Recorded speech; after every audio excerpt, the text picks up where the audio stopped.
Live. Oh, it's happening. I gotta do the thing.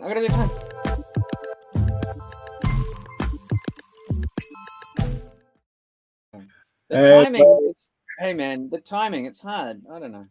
You don't have good semi, mate. I'm very reactive at the moment. Yeah. Very reactive. Yeah. It's you Yeah. make me nervous, that's what it is. Hey man, nice to see you. How are you? I'm good, man. I'm just sleepy, but it's good. Oh man, we had snow today. Oh, snow in Indiana. Oh mate, bad. Oh. Well, my kids were excited, but I was going, So winter came. oh yes, of course. Yeah, Being in it's the summer there, mate. southern hemisphere, it's just Yeah, sunny nice sun. and warm, right? Yeah, it's not too bad. Yeah. I'm in my t-shirt. That's good. Hey, Hiro, what are we talking about today, buddy? We're talking about we left off our lecture, our clinic last week. We were talking about VARK types of learning style, I should say, but that's your specialty. So I'm going to let you talk about it shortly. So I want you to recap what's V and what's A, what's R, what's K, and how today and how we are going to teach Kendo to these different types of learners. So For sure. first off, can you go over a little bit so we know what we're talking about? I can, and the first one is visual, right? So the acronym is VARK, VARK, like you said. The first one is visual, and just to recap on the key points, really we're talking about people's preference to getting their information or learning a new skill by watching it, right? And most of the time, that would happen through, for example, a demonstration or a YouTube video or something along those lines. That's something that's really sort of painted out a picture, a movie, a moving image that they can copy, right? So that's a visual one, and we decided, or we established last week, that you were a visual learner. Is that right? Right. I am visual learner. Yeah. So that's the visual one. So we'll cover a couple of things on what you might be able to do with visual learners if you have visual learners in a little bit. The second one is audio. Okay, audio. Whatever the context is, and basically what that means is that we get our information. We prefer to get our information by listening, and that's a case of, for example, a lot of people out there would listen to podcasts, and they would get their information on a topic from a podcast, for example. The old-fashioned way of doing things, like listening to the radio, for example, right? Old school stuff, right? But listening to the information, and we play into this, and again, we'll talk about it in a little bit. We play into this really well in the dojo because a lot of us as coaches, and I'm doing it now, we talk and we explain things. And sometimes when we're explaining things, it's helping us to clarify our thoughts as well. And we think on the spot, and we talk, and we try and get our information across like that. So that's the A. The next one is reading, but also writing as well. So what we're talking about here, and there was a good question last week about this. The other ones might be reasonably easy to do, but with regards to reading, you might have learners out there who like to read an article to get a deeper understanding of something. So when it comes to the dojo or any sort of physical movement context, we don't necessarily do this very often. And you might say, oh, okay, we'll write some stuff on the whiteboard or at the blackboard at the dojo, but not necessarily in any great depth. But again, we'll go over that in a minute. And this is the essence of it. We're getting people to read about a particular topic, and then using that to get a deeper appreciation for it. So then the last one, I'll put this up. I think I spelt this right. Kinesthetic. Yeah, I was struggling while I was talking to try and spell kinesthetic. I don't know. We'll say that's right. Kinesthetic. This one is basically doing it, right? Actually, physically putting the new information into practice. And I guess that most people are this way inclined. Now that's just a guess. That doesn't really, it's not really based on any literature or anything like that. It's just I've got a bias because I'm a kinesthetic learner. But I'll give you an example. I've just moved cities, so now I'm living a little bit closer to my mother and father in a sleepy seaside town where everybody's a fisherman. And recently, having gone fishing with my father, one of the things that I want to learn how to do, being a city dweller by and large, is learn how to fillet a fish. Right. Ooh. And my dad is not aware of VARC. he's not aware of visual audio reading. No. Okay. And so what I want to do is I want to have the knife in my hand and I want to have the fish in my hand and I want to try and do this. My dad is very much he might be a very kinesthetic learner himself. But in terms of letting me have an opportunity to fillet this fish, it's you either do it right the first time or get out of the way, boy, I'll do it for you, sort of thing. So that's really interesting for me, given the conversation we had last week, is that oftentimes, what's really important is that we give a good sort of moment of pause for the types to think about the types of learners that we have in front of us. What do they prefer? And remember last week I mentioned that the research doesn't tell us that this is a guaranteed way to improve learning. That's not what this is about. This is about embracing people's preferences. There's no one that's better than the other, according to the empirical data, right? It's just about preferences. So I know I prefer to do it. You prefer to watch it, and so on and so forth. So what we're trying to do is meet those needs. We want to meet the needs of our learners so that we can try and help them take on the information in a way that's preferable to them, right? So how do we know? What do we do about it? How do we figure out who is what type of learner, right? Very difficult. So, it is a little bit. Mind you, after our chat last week, a very quick Google search, and there's a couple of these around, and I've just chucked them up on the screen there.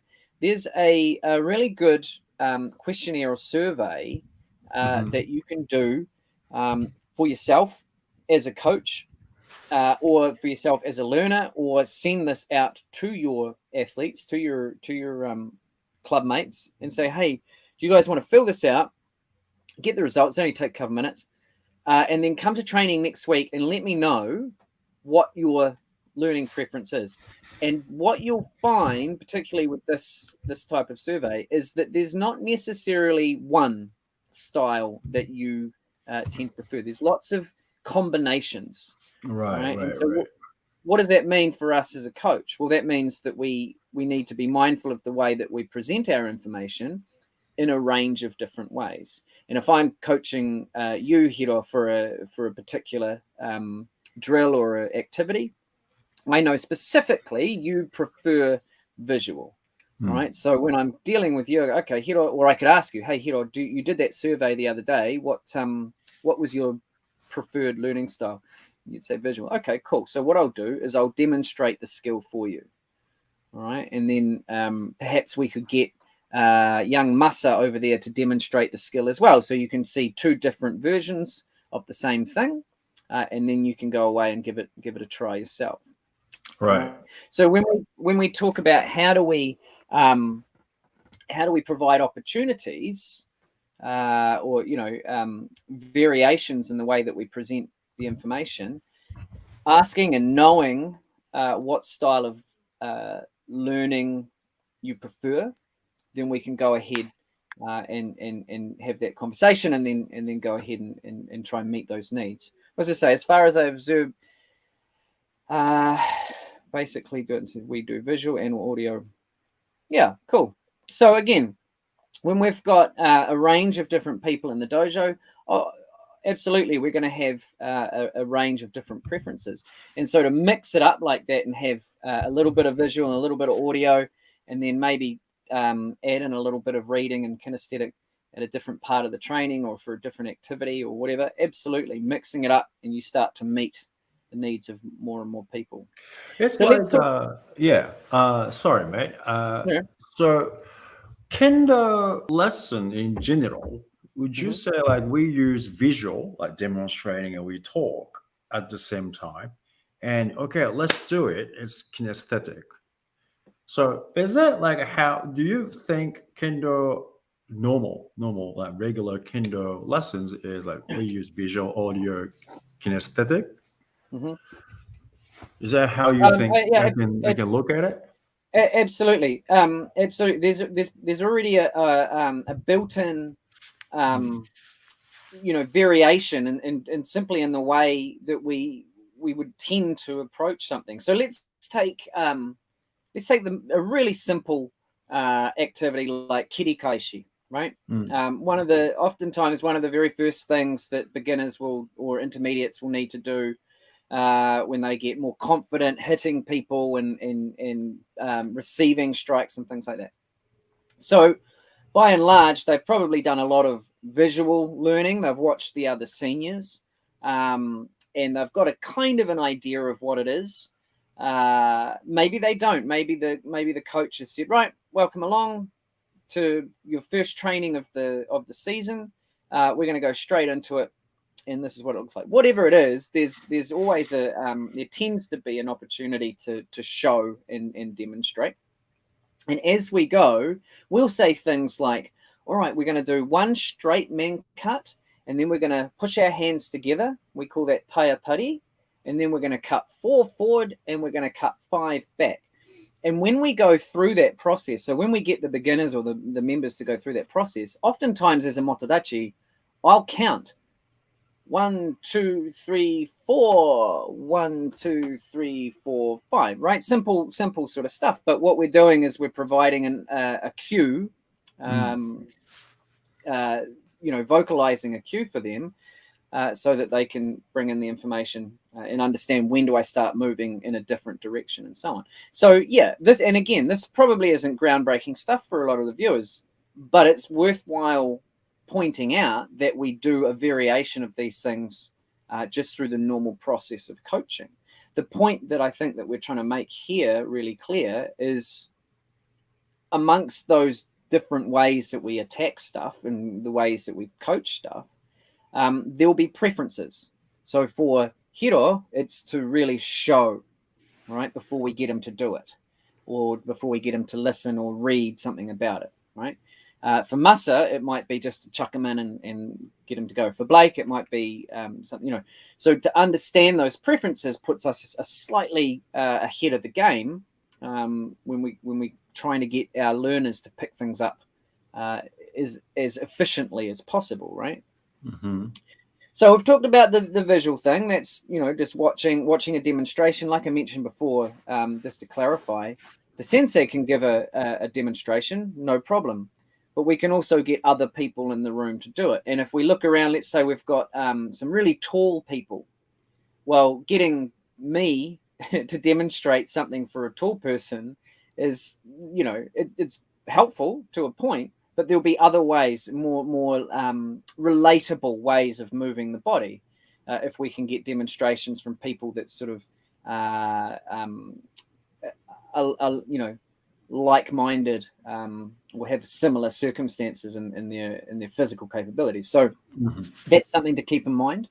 It could be something related to age or injury or anything like that. Let's see if we can make these demonstrations a little bit more relatable to the person who's trying to learn the new skill. So audio. So this one's, as I said, we can talk as we go. It might be, depending on how sophisticated you want to be in your coaching. And I've tried this to different degrees in my own my own coaching experience as well. You might set extra activities, homework, if you will, outside of the dojo for people to go away and learn about a concept. And it might not play out as well for kirikashi. Then again, it might. Again, Kendo World magazine has done, articles on the nuts and bolts of certain techniques. Something like that, brilliant. If you've got I've jumped into reading. I'll keep going with reading. Oh yeah. I'll keep going with reading. So if you've got some articles, some sort of literature that's going to really help sort of unpack a concept, and it might not be a technical concept. It could be something a little bit deeper, like Zanshin or Kiken Taichi or Mushin or Heijoshin or whatever it is. All those resources are out there. But if we're talking about these things in the context of training, it could be really helpful to send someone away with a task to read. But as I said before, it could also be as simple as at the start of training or during the session, writing 3 very clear bullet points up on the wall. If you have a whiteboard or a blackboard at your dojo. If you don't, it's as simple as getting a piece of paper, A3 paper, and preparing that earlier. Stick it on the wall. All right, team, what we're doing today is up here on the wall. All right, so when we're halfway through, if I refer back to this poster on the wall, this is the key point. When we do, after we strike Menuchi, the most important thing is to get our left foot to come through quickly. So speed up the left foot is bullet point 1. I don't know, just off the top of my head. So you're making those learning points from your session, your learning objectives, you're making them abundantly clear in writing as well. Okay, so it doesn't have to be an article that you go away and read. It can be as simple as putting something up on a visual cue, a reading cue up on the wall. Let me jump back to audio. So we talk about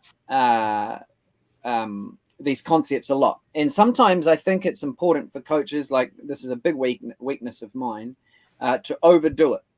Right? Let's just get on with it. You know what I mean? And so being mindful of the learning preferences that you have in the room might be a really important point. You might have people that just aren't interested in listening. They just want to get in and do it. By and large, after doing the survey, most of your members said, no, audio is not really my thing. In which case, as a coach, your decision is, all right, do I need to turn down the chatting? Do I need to stop talking so much and give more opportunities for them to read, to view, and to actually physically do it, right? Because I don't think many of us have an issue with the audio bit. We talk, we explain, by and large. And if we don't, because we are kinesthetic learners ourselves, and we have people who prefer to listen, then we need to make that shift as well. Again, going back to the key point of this episode today, understanding your preferences or the preferences in the room should shift the way that you coach, because we're trying to meet the needs of our learners.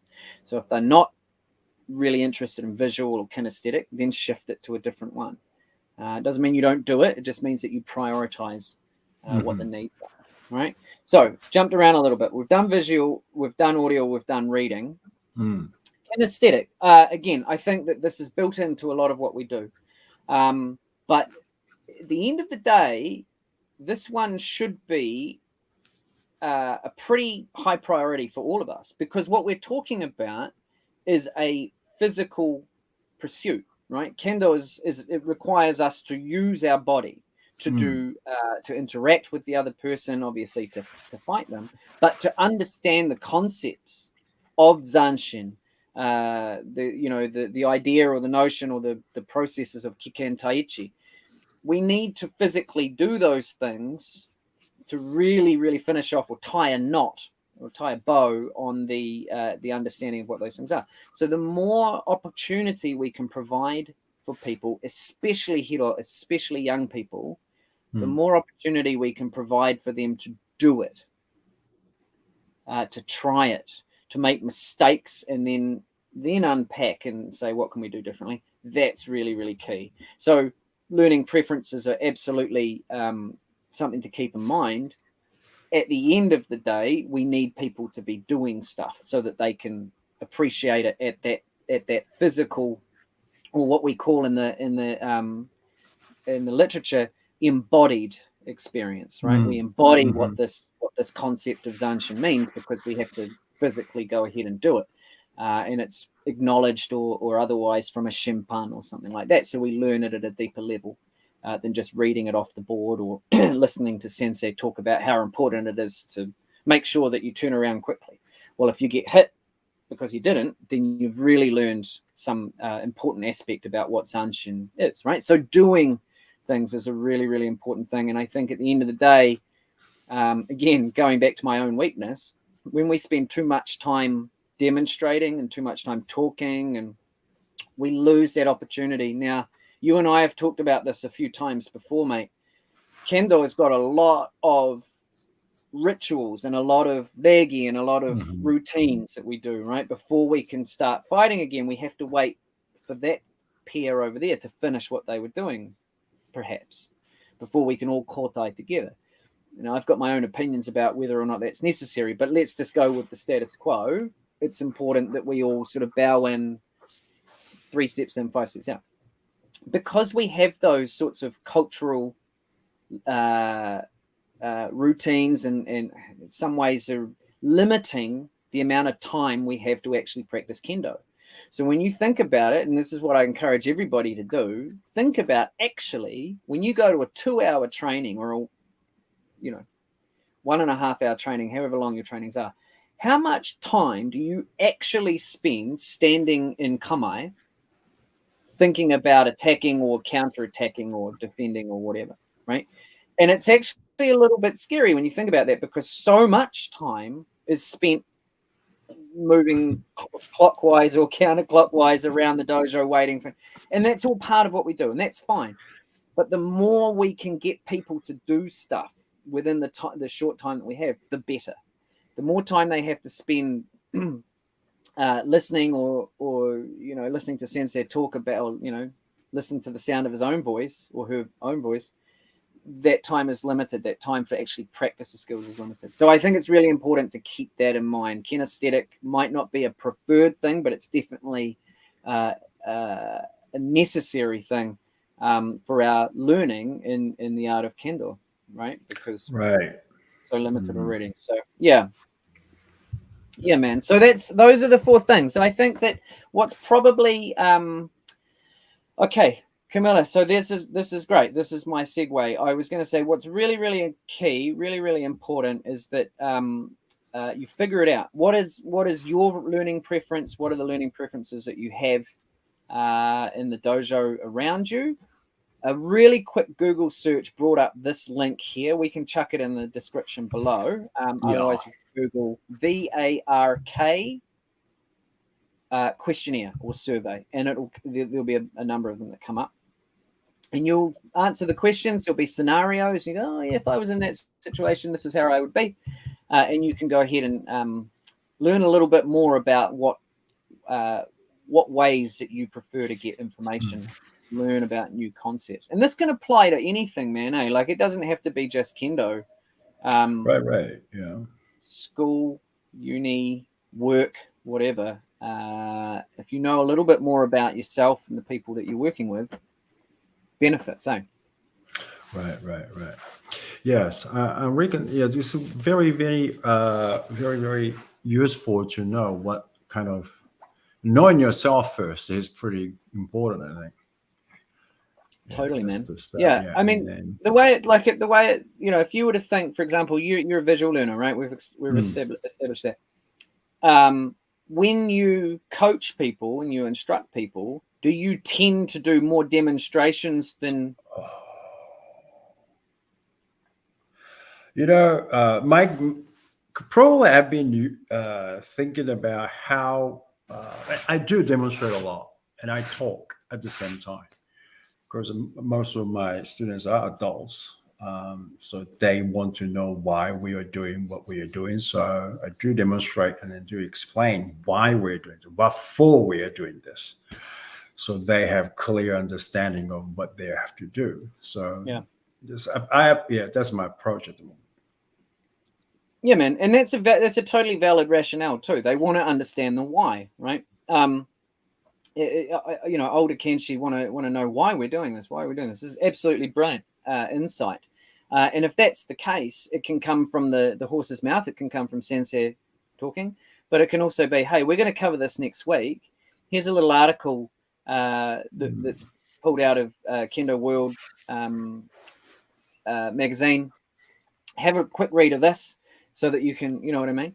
And maybe we don't expect so much of that, enthusiasm around that for younger people, in which case we go, rightio, here's your task to take away. When you go home, I want you to do X amount of,